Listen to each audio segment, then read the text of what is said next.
नमस्कार, जय हिंद। मैं हूं मनीष झा और आप देख रहे हैं मनीष लॉ क्लासेस। आज के वीडियो में हम सिटीजनशिप अमेंडमेंट एक्ट 2019 के बारे में बात करेंगे। देखिए, सिटीजनशिप अमेंडमेंट एक्ट 2019 के पहले आपको एक बात बता दूं, इसके पहले हम लोगों ने एज पर कॉन्स्टिट्यूशन जो पार्ट 2 था सिटीजनशिप, उसका आर्टिकल 5 से लेकर 11 तक हमने पढ़ा था, जिसमें हमने ये बताया था कि पार्टीशन के वक्त टेम्प्रोरी एक लॉ बना दिया गया था उस वक्त के करंट सिचुएशन को देख के कि किसे इंडिया में आना है, किसे पाकिस्तान में जाना है। जो भी था वो था सिर्फ 5 सालों के लिए। उसके बाद आर्टिकल 11 पार्लियामेंट को ये पावर देता है, कॉन्स्टिट्यूशन पार्लियामेंट को ये पावर देता है कि आप अच्छे से सोच समझ के एक सिटीजनशिप बिल बनाइए और आप अपने हिसाब से तय कीजिए कि किसे सिटीजनशिप किस तरह से मिलना चाहिए।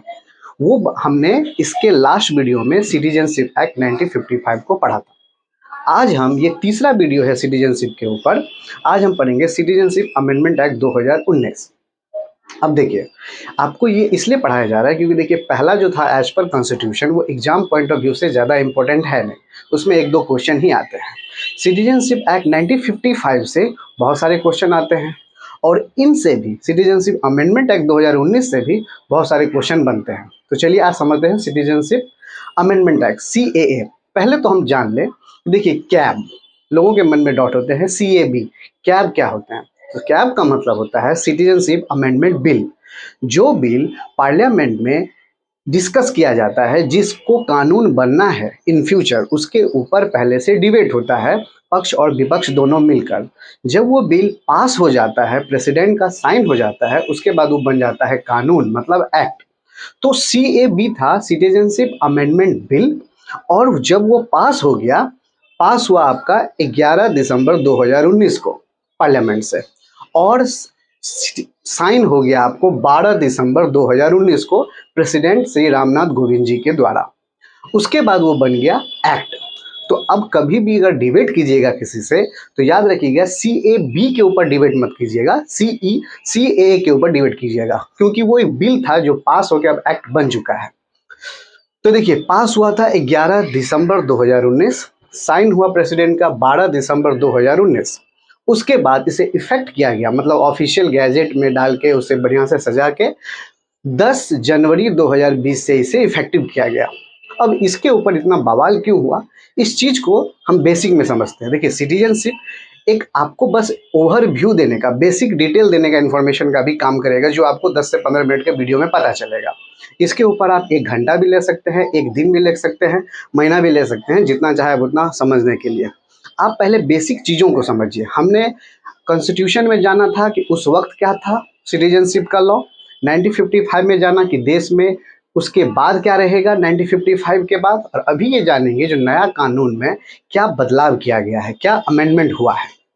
तो देखिए, सिटीजनशिप एक्ट समझने से पहले हमें एक थोड़ा सा स्टोरी समझना होगा कि इस एक्ट को लेके इतना बवाल या इतना घमासान क्यों हो रहा है।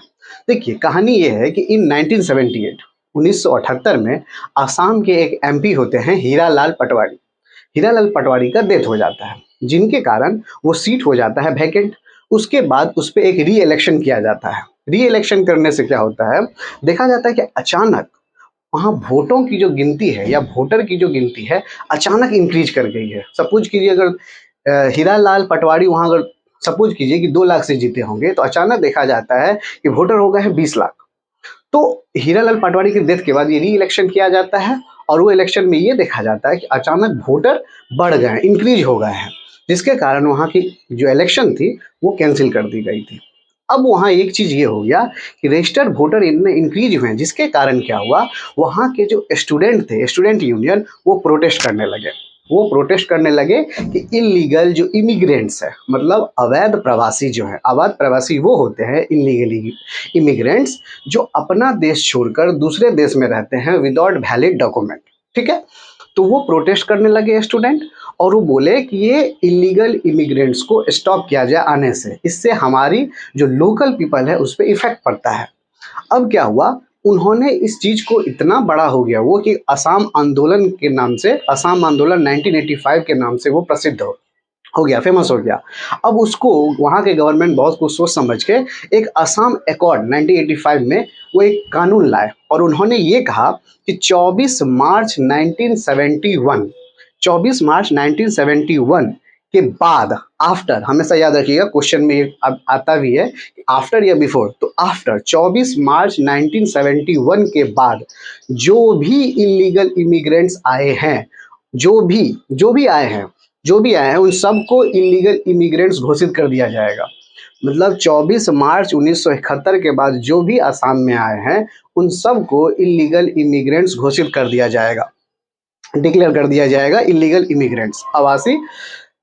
अब देखिए, अब होता क्या है कि एनआरसी उसी को चालू करने के लिए वो देखा गया कि वो इलीगल इमिग्रेंट्स जो थे वो 19 लाख हो गए थे, 19 लाख, 19 लाख। अब उसी को चीज़ों को सही करने के लिए एनआरसी का लाया गया, जो होता है नेशनल रजिस्टर्ड ऑफ सिटीजन। मतलब सिटीजन को एक रजिस्टर्ड में डिनोट करने के लिए कि हाँ कितने सिटीजन है, अपने एक सुविधा के लिए वो लाया गया, जिसे कहते हैं एनआरसी। वो नेशनल रजिस्टर्ड ऑफ सिटीजन, जो सिर्फ अभी असम में है, ऑल ओवर इंडिया में नहीं है, क्योंकि वहाँ इलीगल इमिग्रेंट्स बढ़ने लगे थे, उन्हीं को कंट्रोल करने के लिए वो नोट डाउन कर रहे थे। अब देखिए, लेकिन हुआ क्या, वो तो ये सब काम कर लिए कि 24 मार्च 1971 के बाद जो भी आए हैं उन्हें डिक्लेयर कर दिया जाएगा इलीगल इमिग्रेंट्स। लेकिन ये तो सारा कहानी आप समझ गए, लेकिन ये सीएए ये कहता है, ये सीएए का मेन मकसद है कि 24 मार्च 1971 नहीं, 31 दिसंबर 2004 माने 31 दिसंबर 2004, 31 दिसंबर 2004 के पहले जो भी आए होंगे उन्हें सिटीजनशिप मिलेगा। अब यहाँ पे एक आपका एक्सेप्शन है, पॉइंट दीजिएगा, जो भी आए होंगे, आपको हम इसमें समझाएंगे अभी कि कौन आए होंगे। अब समझते हैं इसको। देखिए, सीए भी समझ गए कि सिटीजनशिप अमेंडमेंट बिल होता है जब कोई कानून बनने से पहले पार्लियामेंट में उसके ऊपर डिबेट होता है, डिस्कस होता है, और प्रेसिडेंट का साइन होने के बाद जब उसे लागू किया जाता है तो वो एक्ट बन जाता है। एक्ट बनने से पहले बिल कहलाता है। अब ये समझिए, सिटीजनशिप अमेंडमेंट एक्ट जो था वो सिटीजनशिप एक्ट 1955 में कुछ संशोधन किया गया। सिटीजनशिप एक्ट 1955 जो लास्ट वीडियो में पढ़ाए थे उसमें कुछ अमेंडमेंट किया गया।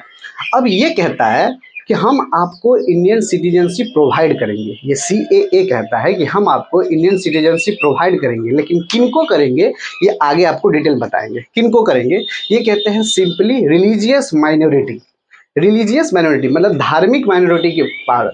माइनॉरिटी का मतलब होता है अल्पसंख्यक, अल्पसंख्यक का मतलब होता है जिन कम्युनिटी का ज़्यादा लोग ना हो। मान लीजिए जैसे पाकिस्तान में हिंदू बहुत कम है, अफगानिस्तान में हिंदू बहुत कम होंगे, उसी तरह कहते हैं माइनॉरिटी मतलब अल्पसंख्यक, रिलीजियस माइनॉरिटी।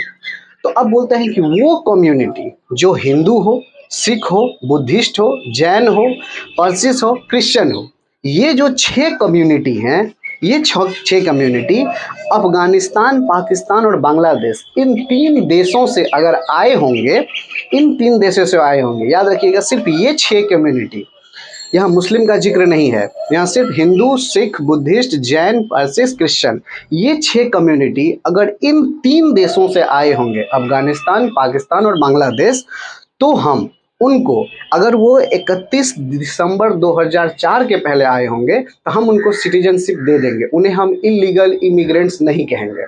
कारण ये है, उन्होंने रीजन ये दिया कि देखिए ये तीनों देश जो हैं, अफगानिस्तान, पाकिस्तान और बांग्लादेश, वो है इस्लामिक, जहाँ इस्लाम को ही फिर फॉलो किया जाता है, और हमारा इंडिया है सेक्युलर, यहाँ हर धर्म के लोग रहते हैं।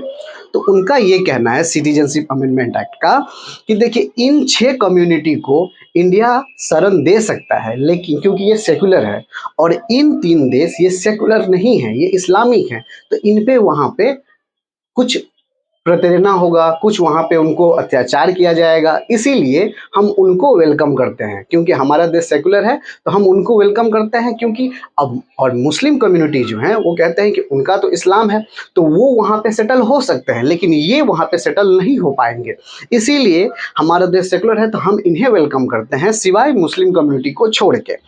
और याद रखिएगा, इससे क्वेश्चन एग्जाम में आपको यही पूछा जाएगा कि कम्युनिटी कौन कौन से थे। तो याद रखिएगा, हिंदू, सिख, बुद्धिस्ट, जैन, पारसीस और क्रिश्चियन।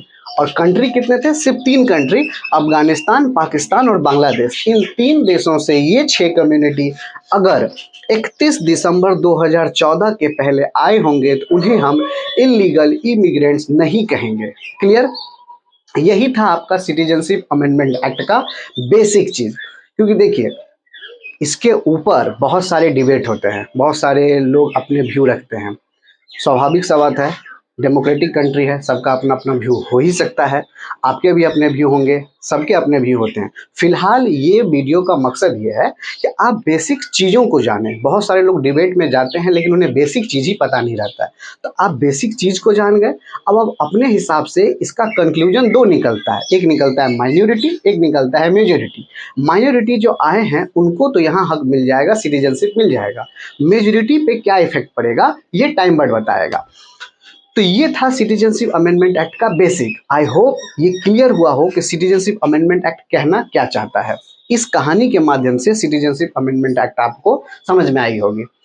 मिलते हैं आपके साथ फिर से नेक्स्ट वीडियो में। आई होप आपको ये वीडियो अच्छी लगी होगी और कुछ बेसिक समझ में आई होगी। अगर अच्छी लगी हो तो प्लीज़ लाइक कीजिएगा और चैनल को जरूर सब्सक्राइब कीजिएगा। मिलते हैं नेक्स्ट वीडियो में, तब तक के लिए जय हिंद, थैंक यू।